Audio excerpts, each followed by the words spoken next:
Bugünkü dərsimiz Romadır. Bax, Roma yerləşir bu çəkmə formasında olan Apenin yarımadasında, doğrudan da qadın çəkməsinə oxşayır. Bu bunun burnu, bu dabanı, bu da boğazıdır. Yunanistanla qonşudur. Yunanistan yerləşir Balkan yarımadasında. Baxın, Yunanistan yerləşir Balkan yarımadasında. İtaliya isə yerləşir Apenin yarımadasında. İkisi də Aralıq dənizinə çıxışı var və ikisi də ticarət baxımından inkişaf edən ərazilər hesab olunur. Biz antik dövlətdir bunlar. Yunanistanla Roma antik, yəni quldarlığın son dövründə yaranan dövlətlər hesab olunurlar. Deməli, bugün danışacağıq biz Romadan. Roma indiki adı İtaliyadır. İtaliya adını Yunanlar bunlara verib. İtaliya sözünün mənası buzovlar ölkəsi deməkdir. Çünki İtaliyada çoxlu iri buynuzlu mal heyvan saxlanılırdı. Danaların səsi ta Balkan yarımadasına qədər gəlirdi. Ona görə Yunanistan İtaliyanın buzovlar ölkəsi, yəni danalar ölkəsi adlandırırdı. Və İtaliyanın ən qədim əhalisi Etrusklardır, Latınlardır. İndi Latın dili deyirik. Bax, onların dilidir bu Latın qrafikası. Ən qədim əhalisi Etrusklar və Latınlar hesab olunurlar. Baxaq İtaliyanın idarə etməsinə ki, görək İtaliya, yəni Roma necə idarə olunur? Bəs Roma sözü, İtaliyanı başa düşdük. Bəs Roma sözü hardan yaranıb?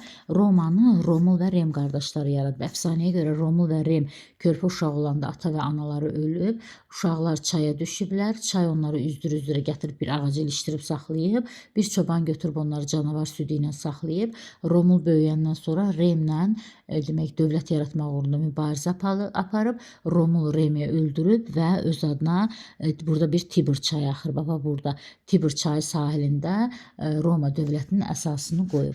Roma yaranıb uşaqlar eradan əvvəl 753-cü ildə ta 300 bizim eranın 395-ci ilinə qədər mövcud olub. Sonra 395-də də bölünüb iki hissəyə, şərqə və qərbə.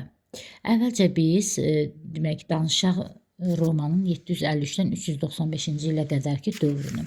Mən demək Romanı bölürəm 3 dövrə. Həmin o 3 dövrdə belə olacaq ki, birinci dövrə adlanacaq padşahlıq dövrü, ikinci dövrə adlanacaq respublika dövrü, yəni xalqın hakimiyyəti, üçüncü dövrdə adlanacaq imperiya dövrü, yəni mütləq hökmdarın dediyi olurdu. Və bunların üçündə də qanunverici orqan senat adlanırdı, yəni Ağsaqqallar Şurası. Yunanistanda da ağsaqqallar var, amma mən deyə bilmərəm ki, Yunanistanda senat var. Senat deyəndə ağlıma Roma gələcək. Deməli, padşahlıq dövründə Romanı idarə eləyirdi padşah və senat. Respublika dövründə tutaq ki, mən nə deyim burada, konsul, respublikanı konsul idarə eləyirdi. Yəni indiki prezident kimi. Konsul və senat. İmperiya dövründə isə imperiya senat. Deməli, baxıram ki, padşahlıq dövründə də, respublika dövründə də, imperiya dövründə də senat var. Qanunverici orqanlar da qanunları hazırlayır və verir xalq yığıncağına. Deməli, padşahlıq dövründə padşah və senat, respublika dövründə konsul və senat, imperiya dövründə isə imperator və senat dövləti idarə eləyirdi. Ən güclü dövrü senatın respublika dövründədir. Çünki senat qanunları hazırlayıb verirdi xalq yığıncağına, xalq yığıncağı təsdiq eləyirdi. Konsulu isə senatın göndərdiyi işin dalıncan gedən idi. Yəni dövləti bir il müddətini idarə eləyirdi, bir də hərbi qoşunun rəhbəri idi. Amma senatın imperiya dövründə mövqeyi zəif idi. Gələk padşahlıq dövrünə. Eradan əvvəl 753-cü ildən 509-cu ilə qədər padşahlıq dövrüdür. 509-cu ildən 27-ci ilə qədər respublika dövrüdür. 27-ci ildən bizim eranın 395-ci ilə qədər isə imperiya dövrüdür. Hadisənin biri eradan əvvəl, biri bizim erada baş verirsə biz üstə gəlirik. Deməli, eradan əvvəl 27-də respublika devrildi, imperiya yarandı, bizim eranın 395-nə qədər mövcud olub. Padşahlıq dövründə dövlətin başında otururdu padşah. İrsi deyildi, yəni padşahdan sonra hakimiyyət onun oğlu gəlmirdi. Amma ömürlük idi. Yəni padşah ölənəcən hakimiyyətdə otururdu. O öləndən sonra kimin olacağını isə senat seçirdi. Yəni irsi deyildi. Padşahlıq dövründə əhali bölünürdü azad əhali iki yerə. Patrisilər, bir də plebeylər. Patrisi papa sözündən götürülüb, demək yerli deməkdir. Patrislər deyirdi ki, Roma bizim atamızın evidir. Yəni Romul bizim babamız olub, atamız olub. Patrislər deyirdi ki, Roma bizimdir, ona görə torpaqlar bizimdir, hakimiyyət bizimdir. Plebeylərə deyirdilər ki, siz gəlməsiz, bizim torpaqlarımızı əkib becərməlisiniz, ordunun əsasını təşkil eləməlisiniz. Təbii ki, ordunun rəhbərləri patrislərdən olurdu, amma əsası plebeylərdən. Çünki daha müharibə başlayırsa, başda oturanlar varlılar olur, tərkib isə kasıblardan olur da. İndi Romada da tərkib plebeylərdən olurdu çoxluq, amma rəhbər patrislərdən olurdu. Digər bir təbəqə isə qula adlanırdı. Qula da deyirdilər danışan əmək aləti. Yəni danışır, sadəcə əmək alətidir. Qulları da ən çox işğallardan ələ keçirirdilər. Gəldim respublikaya. 509-cu ildə padşahlıq devriləcək, yaranacaq respublika. Respublika yarandığı bir dövrdə yenə də patrislər öz hegemonluğunu eləyəcək, plebeyləri adam yerinə qoymayacaqlar. Lakin respublika yaranandan sonra 509-dan 265-ci ilə qədər patrislə plebey demək danışacaqlar. Niyə? Plebey deyəcək ki, respublika sözünün mənası xalqın işi deməkdir. Yəni mən də xalq hesab olunuram da. Ona görə də mənə də vəzifə ver, mənə də vətəndaş hüququ ver, mənim də borclarımı ləğv elə, hansı ki, nə qədər borc var idi, dövlətdən almışdı taxıl və mənim də öz rəhbərimi seç. Tutaq ki, senatla konsul ancaq demək olar ki, patrislərə işləyirdi. Plebey heç bir hüququnu müdafiə eləmirdi. Plebey dedi ki, mənim də öz rəhbərimi seç. Əgər mən deyənləri eləməsəm, plebey dedi ki, mən hərbi xidmətə getməyəcəm. Əgər plebey hərbi xidmətə getməzsə, deməli, işğallar olmaz, Romanın qoşunu olmaz. Ona görə də patrisi məcbur olub plebeyə güzəştə getdi. Hansı güzəştə? Eradan əvvəl 5-ci əsrin əvvəllərində, yəni 490-cı ildə plebeyə öz rəhbərini seç dedi. Plebeylər də öz rəhbərlərini öz aralarından seçdi, adlandırdılar onu xalq tribunu. Və xalq tribunu patrislərin rəhbəri olan senat və konsulun qoyduğu hər hansısa bir qərara veto, yəni qadağan edirəm deyə bilərdi. Tutaq ki, senat və konsulun patris üçün qoyduğu hər hansısa bir qanun plebeyin maraqlarına uyğun deyil. Ona görə də xalq tribunu maraqlara uyğun olmayanda buna veto, yəni qadağan eləyirəm deyə bilərdi və xalq tribununu öldürmək ən böyük cinayət hesab olunurdu. 3-cü əsrdən isə mən eşidəcəm ki, patrisi plebeyin borcunu da ləğv elədi, borca görə qula çevrilməyini də ləğv elədi, ona vəzifə də verdi, ona vətəndaş hüquq da verdi. Siz deyərsiniz ki, müəllim, patrislə plebey dalaşırsa, ona bu vətəndaş müharibəsi də xeyr. Vətəndaş müharibəsi deyil. Çünki plebey vətəndaş demək adını 3-cü əsrdə alıb. Ona görə də müharibə qutaranda alıb. Vətəndaş adını alıb və müharibə qutarıb.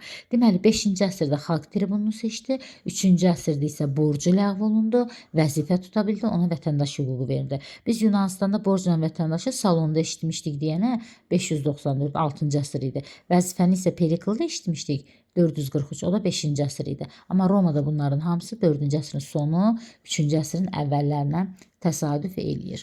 Sonra biz eşidəcəyik ki, bütün torpaqlar yenə də patrisli, vəzifəyə görə maaş yox idi. Vəzifəyə görə maaş yox idi deyənə əksər plebeylər hakimiyyətdə oturmurdu. Oturanlar var idi, varlı plebeylərdən gedir söhbət, amma çoxluğu oturmurdu, çünki maaş yox idi. Torpaqların çoxu yenə də patrislərin əlində idi. Bu zaman əvvəlcə xalq tribunu olan Tiberi Qraq, sonra da onun qardaşı olan Qay Qraq. Demək, eradan əvvəl 133-də budur, 123-cü ildə budur. Xalq tribunu olan Tiberi Qraq və ondan sonra da qardaşı Qay Qraq tələb elədi ki, varlı patrislərin əlində olan torpaqlardan bir qismi alıb kəndlərə paylanılsın, satılsın demirəm ha, və kəndlilər həmin torpağı daha sata bilməz. Çünki varlılar kəndləri məcbur eləyirdi, əlində nə var idisə satırdılar varlılara. Sonra məcbur olub varlılardan asılı olub onun torpağında işləyirdilər. Ona görə də xalq tribunu olan əvvəlcə Tiberi Qraq, sonra da Qay Qraq 2-ci əsrdə, yəni 133 və 123-cü illərdə qərar verdilər ki, hər bir varlı Romalının müəyyən qədər torpağı oldu, yəni 250 hektar bəsidir. Qalan torpaqlar kəndlərə paylanılsın və kəndlər bu torpağı sata bilməzlər. Hətta Qay Qraqın dövründə kəndlərə ucuz taxıl da satılırdı. Məsələn, görürsünüz, biz Salon dövründə deyirik ki, Salon əhalinin taxıl demək satmasına icazə vermirdi ki, varlanarlar. Amma Qay Qraq nəinki əhalinin taxıl satmasına icazə verdi, hətta onlara ucuz taxıl da satırdı ki, yəni gedin daha yaxşı dolanın. Söhbət plebeylərdən gedir. Bu da təbii ki, senatın və konsulun işinə yaramadığı üçün, patrislər rəhbəri olan senat və konsulun işinə yaramadığı üçün bunlara böhtan atdılar. Böhtan atdılar ki, respublika dövründəyik biz. Tiberi Qraqla Qay Qraq padşahlığı bərpa eləmək istəyir. Ona görə də biz bunu öldürməliyik. Amma xalq tribununu öldürmək olmaz, cinayətdir. Böhtan atdılar bunların üstünə. Bunları Tibr çayında boğdular. yağdıraraq öldürdülər və sonra konsul və senat Tiberi Qrah və Qay Qrahın qoyduğu qanunları ləğv elədilər. Torpaq paylaması dayandırıldı. Kəndlilərin torpaq satmağı demək artıq yenidən başlanıldı. Sonra elə bir 265-ci ildə Patrislə plebeyin müharibəsi qutarandan sonra 264-cü ildən 146-cı ilə qədər demək Roma Karfagenlə dalaşacaq. Görəcək indi Karfagen haradır. Və qeyd edeyim ki, Patris ilə plebey barışandan sonra elə bir evdə bacı ilə qardaş dalaşır. Bacı qardaş dalaşdığı üçün ana çıxıb qonşunun yanında otura bilmir. Elə ki, bacı ilə qardaşı barışdırır, görür ki, evdə atəşkəsdir, yəni sakitçilikdir, çıxır oturur bayırda. Baxın, İtaliyada işğallarına başlayacaq eradan əvvəl 3-cü əsrdə.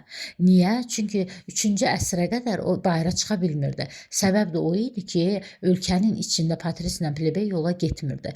Ona görə də 265-də Patris ilə plebeyi barışdırandan sonra, plebeyi razı salandan sonra, bütün İtaliyanı bir ad altında birləşdirəndən sonra çıxdı bayıra. Bayıra da çıxanda kimi görəcək? İtaliyanın düz burnunun ucunda indiki Tunis olan əvvəlki Karfagen. İndiki Tunis ərazisidir. Əvvəlki Karfagen ərazisi idi. Demək, İtaliya Karfagenlə mübarizə aparacaq. Və Karfagenə də uzun-uzadı Karfagen demirdilər. Qısacası Pun, P-U-N da. Pun deyirdilər. Demək, nəyin üstündə dalaşacaqlar? Birinci bu adaların üstündə, Siciliya, Sardiniya, Korsika. 3 dənə bu adaların üstündə dalaşacaqlar. Üçündə də Roma qalib gəlib. Qalib gələn Roma bu adalara yiyələnəcək. İkinci müharibədə isə qalib gələn Roma Aralıq dənizinin qərbinə yiyələnəcək. Bura qərbidir, bura şərqi. Üçüncüdə qalib gələn Roma 146-cı ildə Karfageni öz əyalətinə çevirəcək. Mən görürəm ki, Roma ilə Karfagen arasında 264-dən 146-ya qədər döyüş olacaq. Bax, 265-də plebey ilə müharibə qutardı. 264-də işğallar başladı. Deməli, 3-cü əsrdən. Roma ilə Karfagenin arasında müharibə olacaq. 3 dənə, üçündə də qalib gələcək Roma. Birinci adaların üstündədir. Siciliya, ən məxsus da Siciliya adasının üstündə. Bax, bu adanın üstündədir ən çox müharibə. Demək, ikincidə Aralıq dənizinin qərbinin üstündə, üçüncüdə isə Karfageni Roma öz əyalətinə çevirəcək. Yaxşı, Aralığın qərbinə yiyələndi. Bəs Aralığın şərqinə yiyələmək üçün kimi məğlub eləmək lazımdır? Yunanistan və ondan yuxarıda olan Makedoniyanı. Elə 146-cı ildə gələcək Yunanistan və Makedoniyanı da məğlub eləyəcək. Deməli, Roma 146-da həm Karfageni məğlub eləyib, hətta silib, öz əyalətinə çevirib, həm Yunanistanı məğlub eləyib, həm də Makedoniyanı məğlub eləyib. Və eradan əvvəl 2-ci əsr, 146 2-ci əsr olduğu üçün bütün dənizlərin ağası oldu. Amma mən Afinanı Salamin dəniz döyüşündən sonra 480-də eşidirəm ki, dənizlərdə ağa olur. 5-ci əsrdə Afina, 2-ci əsrdə Roma. Oxşar cəhəti dənizlərdə ağalıq eləməsidir. Sonra mən eşitmişdim ki, Makedoniya imperiyası parçalandan sonra Yunanistan, yəni Makedoniya, Selevkilər bir də Misirə parçalanmışdı. Ən böyük də Selevkilər idi. Təbii ki, Roma Selevkiləri 190 Magneziya döyüşündə eradan əvvəl məğlub eləyəcək və Selevkilərin torpaqlarının çoxu Parfiyaya qalacaq, amma burada kiçik bir ərazi Suriyaya qalacaq. 1-ci əsrin ortalarında Roma gəlib Suriyanı da öz əyalətinə çevirəcək. Sonra o eradan əvvəl 30-cu ildə isə Misirdə tutacaq. Deməli, mən Roma işğallarında nəyi görürəm? 146-da Karfageni, 146-da Yunanistanı, 146-da Makedoniyanı, 190-da Selevkiləri məğlub eləyib, 1-ci əsrin ortalarında isə Selevkilərin qalığı olan Suriyanı tutub. Eradan əvvəl 30-cu ildə isə 1-ci əsrin sonunda Misiri öz əyalətinə çevirmişdi və 2-ci əsrdə bütün dənizlərdə Roma ağalıq eləməyə başlamışdı. Sonra, təbii ki, bu qədər işğallardan çoxlu qul gətirirdi. Elə qulların gətirilməsi 3-cü əsrdən başlayacaq, işğallardan başlayacaq. İşğallar başlayan kimi tutduğu ərazilərdən bura çoxlu qul gətirirdi və qulları da adlandırırdı danışan əmək alətləri. Məsələ orasındadır ki, eradan əvvəl 3-cü əsrdən başlayaraq dövlət süqut eləyənə qədər burada qladiator döyüşləri təşkil olunurdu. Qladiator, gladius sözündən götürülüb qılınc deməkdir. Qulları, güclü qulları bir-birinə dalaşdırırlar. Tutaq ki, mənim xeyli qulum var, başqa birinin də xeyli qulu var. Biz ortalığa xeyli məbləğ qoyuruq. Kimin qulu döksə, o pulu o götürəcək. Və böyük bir arenada, qumluq olan meydanda qullar dalaşdırılırdı və tamaşaçıların xahişi ilə ya məğlub qul öldürülməli idi, ya da azad buraxılmalı idi. 3-cü əsrdən başlayaraq dövlət süqut eləyənə qədər, parçalana qədər qladiator döyüşləri mövcud olacaq. Bu zaman qullardan Spartak 74-71-ci ildə Spartak adlı bir qul Qılınc yarasından ölmək acından ölməkdən daha yaxşıdır deyib. Demək, götürəcək bir xeyli qulu çıxacaq dağın başına ki, etiraz eləyəcək və etirazın da səbəbi o idi ki, yəni Romanın özbaşınalığına qarşı. Bu zaman biz Pompeyin adını eşidirik. Pompey, bir də Kras. Başlayacaqlar ikisi Spartaka qarşı mübarizə aparmağa və nəticədə Spartakı tutub öldürəcəklər ki, digər qullara da dərs olsun. Mən Pompeyin adını bir 66-65-də Azərbaycana gələndə eşidirəm. Bir ondan əvvəl 74-71-ci ildə Spartakın üsyanını yatırmaqda eşidirəm. Bir də indi 49-cu ildə Yuli Sezarla dalaşmaqda eşidəcəm. Krasın adını isə K-la Karra döyüşündə eradan əvvəl 53-cü ildə eşitmiş oluram. Yuli Sezar demək konsul seçilir. Konsul da bir illik seçilirdi Respublika dövründə. Özdə 2 dənə konsul seçilirdi. İkisi idarə edirdi dövləti. Yuli Sezarın konsulluq dövrü bitəndən sonra sizin yadınızda da Sparta dövlətində də 30 dənə ağsaqqal, 2 dənə hökmdar seçirdi. Eləcə də Romada da Respublika dövründə konsulu, 2 dənə konsul seçirdilər, bir il dövləti idarə eləyirdi. Yuli Sezar bütün İtaliyanın konsulu elan olunur. Konsulluq müddəti bitəndən sonra çıxır, burada yuxarıda Qalliya ərazisi var idi. Qalliyanın yarısı Romanın əlində idi. Yuli Sezar çıxır Qalliyaya canişin təyin olunur. Canişin təyin olunaraq bütün Qalliyanı özünə birləşdirir və fikirləşir ki, mən niyə senatın dediyi ilə durub oturmalıyam? Bəlkə gedim bütün İtaliyanı mən özümə tabe eləyim. Ona görə də 49-cu ildə düşür aşağı bütün İtaliyanı özünə tabe eləsin. Lakin Pompey ilə dalaşır 49-cu ildə Yuli Sezar. Bununla da başlayır vətəndaş müharibəsi. 49-cu ildə başlanan vətəndaş müharibəsində Yuli Sezar qalib gəlir. Pompey qoşun yığana qədər, müharibə planı qurana qədər Yuli Sezar deyir ki, artıq püşk atılmışdı və hökmdar mən seçilmişəm. Lakin Yuli Sezarı ən yaxın dostu Brut öldürəcək. Brut öldürəcək. Niyə? Onun güclənməsindən ehtiyat elədiyi üçün.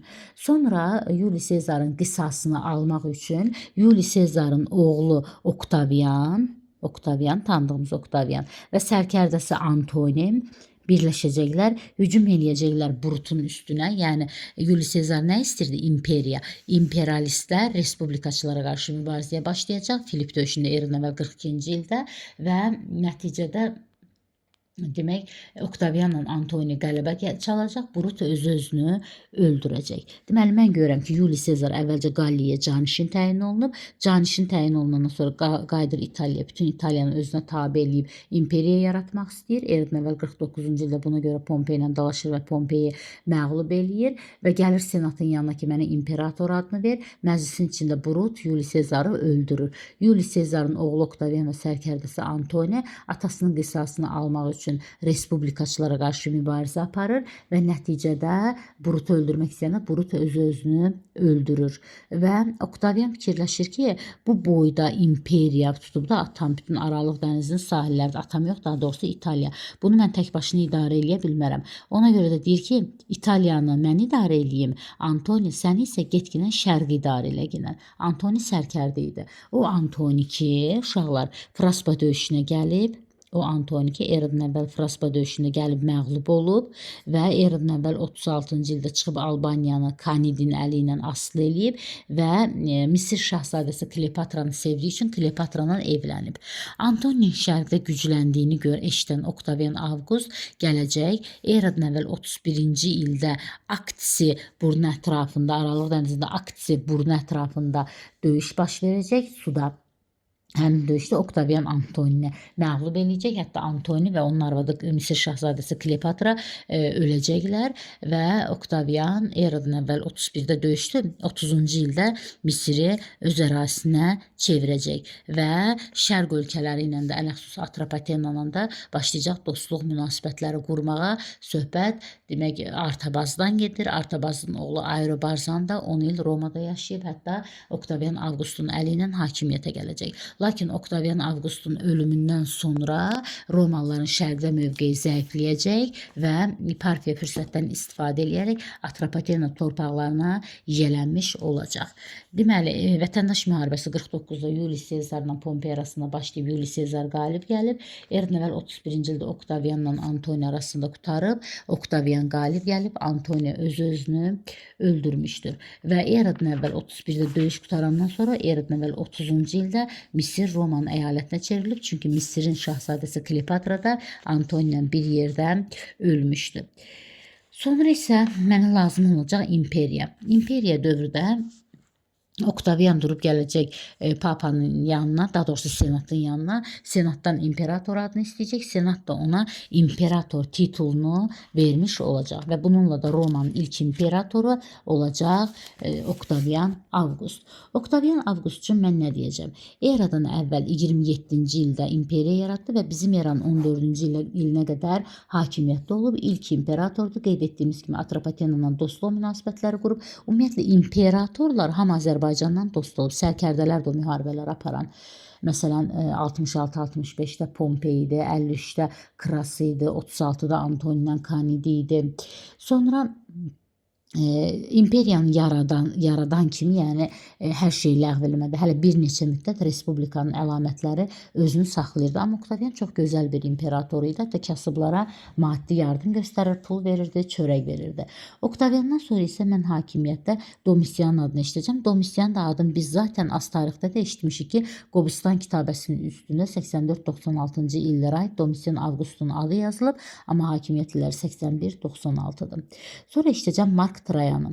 Demək 98-dən 117-ci ilə qədər hakimiyyətdə olacaq. İşğalları 115-dən 117-yə qədər olacaq. Əsas diqqəti də şərqə tərəf olacaq. Bax, elə bir əsas diqqəti şərqə tərəf olacaq. Və siz deyirsiniz ki, ay müəllimə, siz demədiniz ki, demək imperatorların heç biri Azərbaycana gəlməyib. Mark Trayan da zaten Azərbaycana gəlməyib. Sadəcə o elə bir şərq ölkələrinə hücum eləyib. Demək sonuncu işğalçı idi. Bundan sonra hər hansı bir imperator mən işğalla məşğul olduğunu görmürəm. Əsasən Əfqanistanı tutaq ki, Əfqanistan ərazisi. Bax, burada. Əsasən gəlib o Əfqanistanı tutub, sonra Mesopotamiyanı tutub, Dəcəfərdə indiki İraq ərazisini tutmuşdu. Sonra Parfiyanın özünün belə Azərbaycanın aşağısında İranın yaxınlığında olan Parfiya dövlətini tutub, amma Parfiyanın paytaxtı Ktesifonu tuta bilməyib. Və ona qarşı həmin ərazilərdə üsyan olub deyənə, üsyanlara görə Mark Trayan bu əraziləri tərk eləmişdi. Deməli, baxıram ki, demək, Əfqanistanı da tutub, Əfqanistandan öncə Mesopotamiyanı da tutub, Parfiyanın özünü də tutub, amma Parfiyanın paytaxtı Ktesifonu tuta bilmir. Burada Kilikiya idi, indiki Türkiyənin ərazisidir. Bax, Kilikiyanı tutdu. Oradan keçdi Mesopotamiyaya. Mesopotamiyadan keçdi burada Parfiyaya. Parfiyadan keçdi Əfqanistana. Amma Parfiyanın paytaxtı Ktesifonu tuta bilmədi. Qovuldu oradan. Amma bu tərəfdə Dunay çayının sahilində onun qəşəng bir heykəli qoyulub, çünki ölkəsi üçün yaxşı bir imperator idi. Sonra keçirəm Adriana. Adrian deyəndə ağlıma 2-ci əsr gəlir. Albaniyada da bir dənə 2-ci əsr var. O da Adrianın adına. Məsələn, Albaniyada testdə düşür ki, Albaniya 2-ci əsr tarixinə aiddir, bizim eradan gedir söhbət. Mən avtomatik Adrianı götürürəm. Adrian öz ölkəsi üçün də yaxşı bir hökmdar olmuşdu. Öz ölkəsində qulların öldürülməsini qadağan eləmişdi. Qullar danışan əmək aləti idi, sözə baxmayanda öldürülürdü. Amma Adrian bunu qəti qadağan elədi. Qulların öldürülməsinin qadağan olunması qulları belə deyək də kefə saldı. Qullar başladı quldarların əmək alətlərini falan sındırmağa və quldarlar qullardan niyə belə edirsiniz soruşanda onlar dedi ki, biz ev istəyirik, yəni daxma istəyirik, ailə istəyirik, yəni evlənmək istəyirik, bir də kiçik torpaq istəyirik. Nə olsun qulluq? Və təbii ki, imperator məcbur qalıb, çünki bütün hər şeyi sındırırdılar da, öldürmək də olmurdu. Onlara ev də verdi, yəni balaca daxmalar verdi, ailə evlənmə icazəsi də verdi, kiçik torpaq da verdi. Bunlar oldu daxmalı qullar. Aslı idilər, dövlətin idilər. Sadəcə daxmaları var idi. Bir də var idi həmin dövrdə kolonlar. Koloniya demək öz yurd yuvasını tərk eləyib gedənlər idi Yunanistanda. Koloni isə burada əkinçi deməkdir. Azad əkinçi. Demək, daxmalı qulla kolonun oxşar cəhəti odur ki, ikisinin də kiçik torpağı var, dövlətə vergi verirlər. Fərqi odur ki, daxmalı qul asılı idi, koloni isə azad idi. Digər imperator Konstantin idi ki, 313-cü ildə Milan təqvimi ilə xristian dinini rəsmi din elan edib. Bu Albaniyada da var. Urnayr var, hökmdar onun dövründə. Çünki xristian dini 1-ci əsrdə yaranmışdı. Onu ilk əvvəl kasıblar qəbul eləmişdi. Varlılar onu qəbul eləmirdi. Çünki xristian dini bərabərlik istəyirdi. Varlı da deyir ki, mən kasıbla bərabər mülkə malik ola bilmərəm. Amma Konstantinin dövründə artıq xristian dini kifayət qədər yayılmışdı. Yəni 313-cü ildə xristianlıq rəsmi din oldu. 330-cu ildə isə paytaxtı Vizantiya köçürmüş oldu. Vizantiya da baxın indiki Konstantinopol, yəni İstanbulun torpaqlarıdır. Sonra imperator Feodosij olacaq. İmperator Feodosij fikirləşəcək ki, bu boyda imperiyanı idarə etmək çox çətindir. Ona görə də buranı böləcək iki yerə, şərqə və qərbə. Qərb olacaq Romanın özü, şərq olacaq o yamaqlar, Yunanistan falan və tutulan bu ərazilər. Şərqi Roma dünyada ən uzun ömürlü dövlətdir. Qərbi Roma isə ən qısa dövlətdir. Niyə? Çünki Qərbi Roma bölünəndən sonra Avropadan işğallara məruz qalacaq və dağıdılacaq, axırda da süqut olunacaq. Amma Şərqi Roma öz-özünü qoruya biləcək və Yunan mənşəlidir. Təbii ki, Yunanlardan yaransa Yunan mənşəli olacaqdır. 395-ci ildə Roma imperiyası parçalandı. Qədim Roma sözü qutardı. 395-də yarandı Qərbi Roma və Şərqi Roma. İndi Şərqi Romanı saxlayırıq biz başqa demək dərsdə eşidəcəyik ki, keçirəm Qərbi Romaya. Qərbi Romada nələr baş verəcək? Təbii ki, qeyd etdiyim kimi hücumlara məruz qalacaq. İlk əvvəl bura elə Avropada yaşayan Qot tayfaları buranı hücum edib dağıdacaqlar. Sonra xalqların böyük köçü olacaq. Attila gəlib bura hücum eləyəcək. Sonra Attila 451-ci ildə Katalan döyüşündə düzdür döyüş nəticəsiz olmuşdu. Romanın Hunların arasında döyüş nəticəsiz olmuşdu. Amma Attila 452-də təzədən bura gələndə Papa ona yalvarır, diz çökür ki, gəlib ərazimi dağıtma ilə sənə vergi verəcəm. Hər ildə verginin qaldıracam. Attila da razılaşır. Niyə? Çünki Romada yoluxucu xəstəlik var idi, Qərbi Romada. O da əsgərlərini bu xəstəliyə yoluxdurmaq istəmirdi. 455-ci ildə isə Afrikanın şimalında olan Vandallar hücum edib İtaliyanı dağıtmışdı. Vandal deyirəm ki, Xocalıda ermənilər soyqırım törədi, vandalizm. Vandal vəhşilik deməkdir. Vandal tayfalarının adından bağlıdır. Vandallar Qərbi Romanı viran günə qoymuşlar. 2 həftənin içində şəhəri dağıdıb tökmüşdülər. 476-cı ildə isə Germanlar, indiki Alman tayfaları hücum eləyəcək və Qərbi Roma süqut eləyəcək. Qeyd etdiyim kimi, Qədim Roma 395-də qutarır. Başlayır Qərbi Roma. Testlərdə bunu qarışdırmayın. Qərbi Roma ən çox parçalandan sonra ən çox hücumları görüb. Demək olar ki, hücum görüb. Amma Şərqi Roma ən güclüsü olub. Qərbi Roma ən qısası olub. Demək ki, ilk əvvəl Qotların hücumuna 410-da, sonra Attilanın 451-də, 452-də bir də Attilanın, 455-də isə Vandalların hücumuna, 476-cı ildə isə Germanların hücumuna məruz qalmış və Qərbi Roma imperiyası süqut eləmişdi. Bununla bütün şərqdə, qərbdə demək ki, quldarlıq qutarmış, başlamışdı feodalizm. Şərqdə quldarlığı nə ilə qutarmışdı? Sarı-sarıqlar üsyanı ilə. Qərbdə isə quldarlıq Qərbi Romanın, bax bunun süqutu ilə qutaracaq. Danışaq mədəniyyətindən. Roma dünya mədəniyyətinə nə verib? Roma dünya mədəniyyətinə beton verib, iyul ayını verib, avqust ayını verib. İyul Yuli Sezarın adından bağlıdır. Avqustu Oktaviyana verilib. Avqust sözünün mənası məsələn Domisian Avqusta var. Mənfəət gətirən deməkdir. Sonra Dunay çayının ətrafında qeyd etdik ki, Avropada Mark Trayanın sütunu var idi. Zəfər tağları var idi.